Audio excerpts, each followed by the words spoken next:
What on earth is this luggage? What do you mean? I'm going to live here. My son's high-rise apartment is mine. I feel dizzy at the sight of my mother-in-law, who proudly brings in a large amount of luggage while I'm on a business trip. Luke, what is this? I didn't hear about this. Then my husband says, scratching his head in annoyance. It's fine. We have extra rooms. I can't live together. I've reached my limit. I desperately appealed to my husband, but he looked at me with cold eyes and said, if you have a complaint, you should leave. That's right. Luke and I are going to live here, so the nuisance should leave quickly. My husband and mother-in-law say this as if it's a matter of course. I can't believe they would do such an ambush when I've been putting up with their sarcasm so far. And to top it all off, they tell me to leave. I don't need such a husband anymore. I gritted my back teeth in frustration, but I told them in a very calm tone. I understand. I will leave this house. If you understand, pack your things quickly and leave. It will be interesting to see how you live from now on. I packed my things while listening to my mother-in-law's laughter. My husband was trying not to look at me, but I clearly told him. Luke, are you sure about this? Then my husband looked at me and let out a smirk. You'll probably come back soon. Cool your head. I left the tower apartment while being watched by my mother-in-law, who was grinning. My name is Grace. I turned 35 this year. I've been married to my husband, Luke, for 6 years. We are a working couple with different jobs. Luke, who used to work for a securities company, quit 2 years ago and is now a day trader at home. I was working at a jewelry shop, which was my dream since I was a child. One day before going to work, I spoke to Luke, who was leisurely drinking coffee. Luke, I'm going to work. Can you do the laundry? Huh? I'm busy.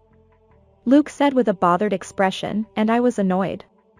I'm doing all the other housework, so it's okay to do that much. You think I'm taking it easy because I work from home? I'm not going to do it. Just as I was about to retort, the living room door opened. Hey, Grace.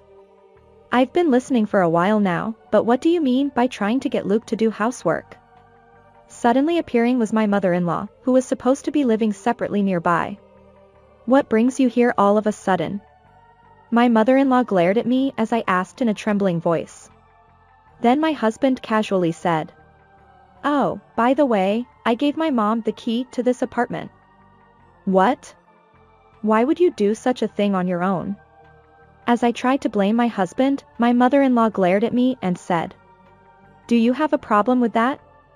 Besides, it's strange for a wife to make her husband do housework, Grace.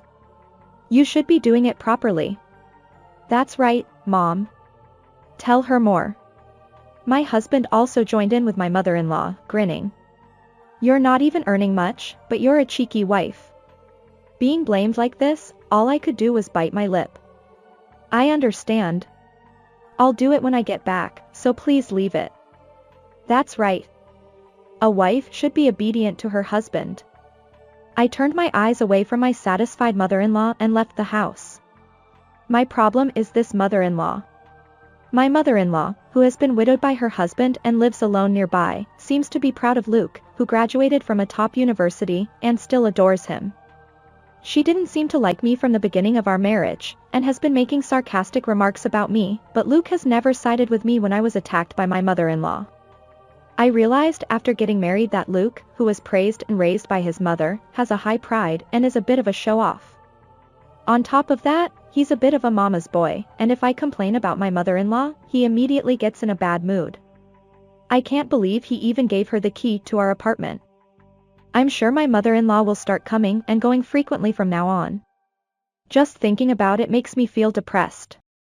After that, as expected, my mother-in-law started to come to our house frequently. She always complains about the housework I do, and sticks to Luke all day long. This life continued, and I was completely exhausted. One day, it was my mother-in-law's birthday, and I was heading to my mother-in-law's house. My steps were heavy, but I had to fulfill my obligation. My husband had an errand and was out, so I went to my mother-in-law's house alone. Happy birthday. When I entered the house, I took out a beautifully wrapped box from my bag. This is a present. It's a new product from our brand.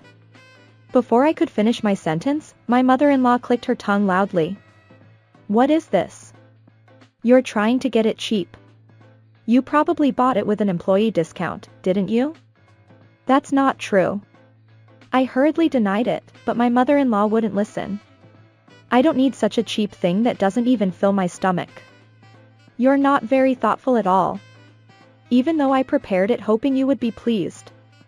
My mother-in-law started to nag at me with a glare. You're noisy. I don't like the fact that you're working at a jewelry shop or something like that. It's too flashy. That's too much. I'm proud of my work and that's a terrible way to say it. I snapped back in anger, but my mother-in-law still looked down on me.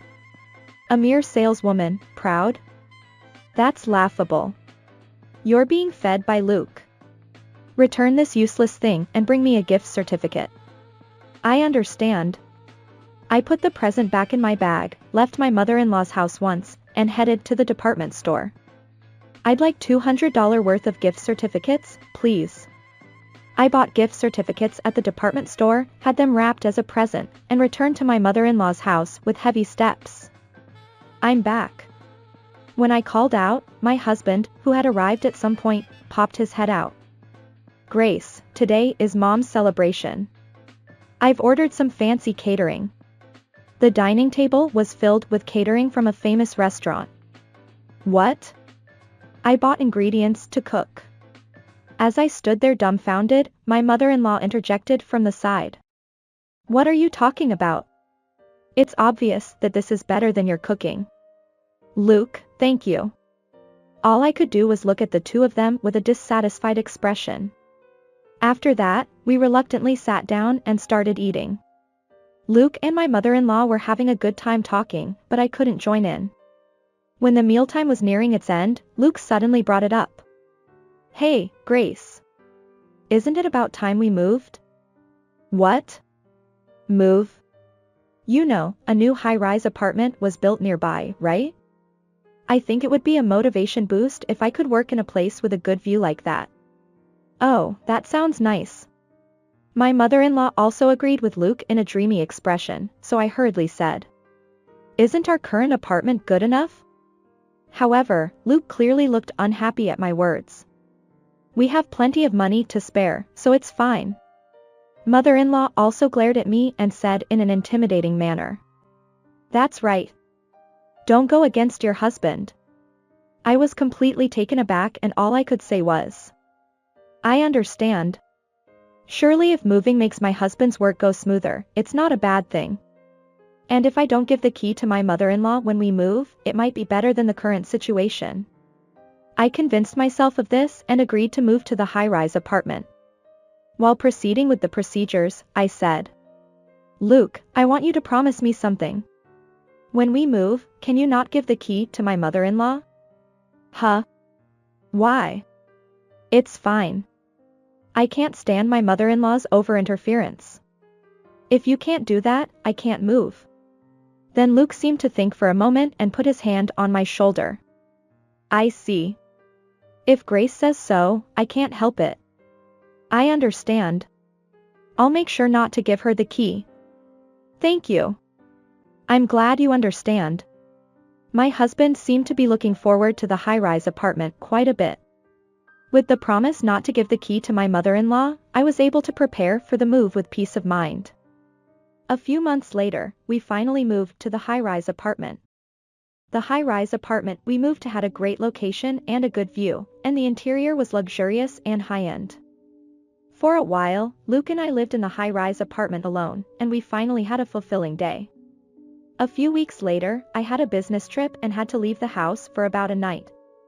On the day of the business trip, Luke sent me off with a smile. I got on the Amtrak and headed to my destination, and I was busy with one job after another. I was busy, but I managed to finish my work and bought souvenirs on my way home.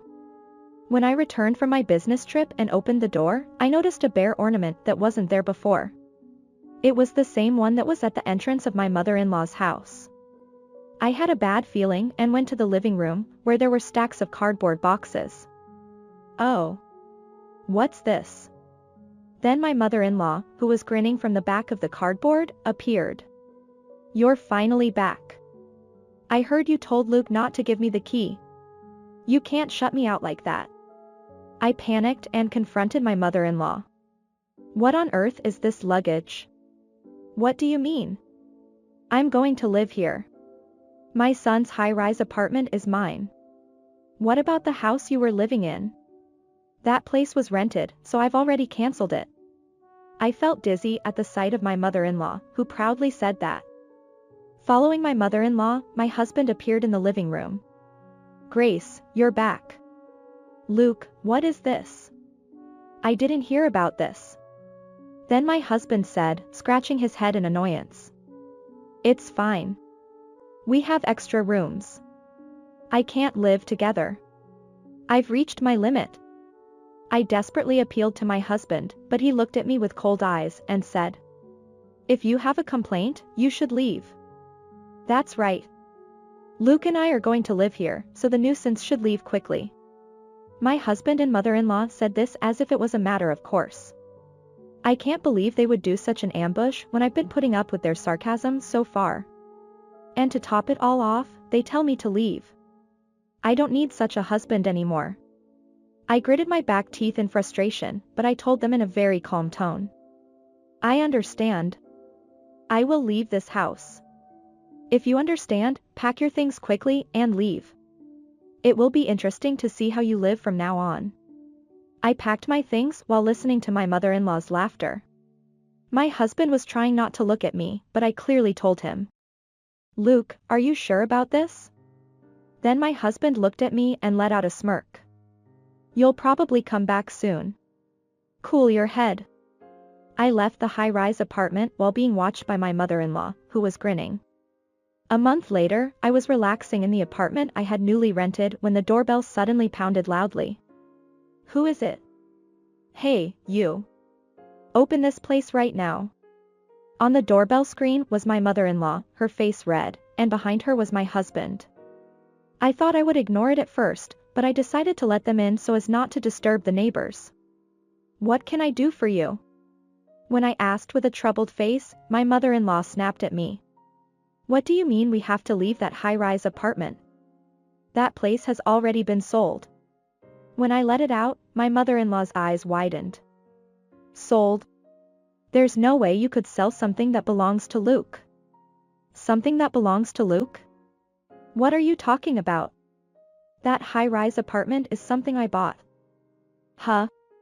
My mother-in-law, who had been staring at me with a calm expression, turned to look at my husband, but my husband was just standing there with a pale face. What is that? What do you mean? I sighed deeply and looked straight at my husband. Luke, didn't you tell her? My husband remained silent, avoiding my gaze. I turned to my still confused mother-in-law. You said it was a flashy jewelry shop, but our shop is a famous high-end jewelry brand. I am also the jewelry designer and manager of that brand. Huh? Manager? My mother-in-law opened her mouth wide and looked at me. I continued calmly. That's why I have some savings. By the way, the present that my mother-in-law said she didn't need because it was cheap is worth more than $10,000. $10,000. I returned it as my mother-in-law said. By the way, the catering for my mother's birthday was also paid for by Luke with my card. Huh? The mother-in-law turned to her son and said. Luke. Why don't you just buy back the high-rise apartment from this woman? You're a skilled day trader, aren't you? My husband said nothing. Holding back a laugh, I turned to my mother-in-law and said. Luke doesn't have any savings. What? Again, my mother-in-law was surprised and my husband just stood there. I calmly continued. He's been losing a lot of money due to failed trades. He should have almost no savings left from his company employee days. Isn't that right, Luke? Luke, that's not true, is it? When my mother-in-law grabbed my husband's arm and shook him, my husband sat down on the spot as if his knees had given out. I thought if I moved to the high-rise apartment and got motivated, I would succeed in my work. But, when I pressed my husband with a glare, he continued in a muffled voice. I failed again. I'm not sure if I can even afford to live with my mom, let alone buy back the high-rise apartment. What? Ignoring my mother-in-law, who was panicking, I crossed my arms and said. I knew it. That Luke doesn't have a knack for day trading. I thought I had to support him because we're a couple. Then my husband came crawling in front of me and apologized with all his might. Grace. I'm really sorry. Let me start over. Luke. What are you saying to this woman? When my mother-in-law tried to get my husband up, my husband shouted at her. But Mom, if we don't do this, we won't be able to live. I told my husband, who kept apologizing to me, in a soft tone. Luke, lift your head. When my husband lifted his head, his eyes were full of expectation. I continued in a gentle voice. You've always been told to get another job to support the household, but you never did. You never thanked me, and you never helped with the housework. I'm sorry. My husband apologized with a pale face. I ignored his apology and continued. You took me for granted and told me to leave. And now this? It's too convenient to you, isn't it? That is. I'm divorcing you. I don't want to have anything to do with you anymore. Grace. When I snapped at him, my husband tried to cling to me again, so I silently shook off his hand. My mother-in-law, who had been watching the whole thing, let out a mournful cry. Wait a minute. What will happen to the high-rise apartment and the luxurious life? That's obviously impossible. When I said that in an exasperated tone, my mother-in-law screamed hysterically. Then what are we supposed to do from now on? Why don't you live happily with your beloved son? When I said that, my mother-in-law seemed to be in a daze. My husband, who had been hanging his head, stood up and I kicked him out. For a while, I could hear my mother-in-law making a fuss at the front door, but it seemed to quiet down when people came.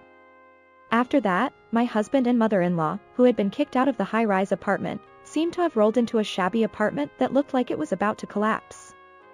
My husband had to work day and night to repay the debt he had made from stock trading, and my mother-in-law, who had never worked before, seemed to have to go to a factory part-time. I hope they understand a little bit about the difficulty of earning money while working hard, but it's none of my business anymore. As for me, the jewelry brand is doing well and we have decided to open a store overseas. I bought a beautiful apartment for singles with the money from selling the high-rise apartment, and I am living a leisurely life. From now on, I want to live my life positively while cherishing my work.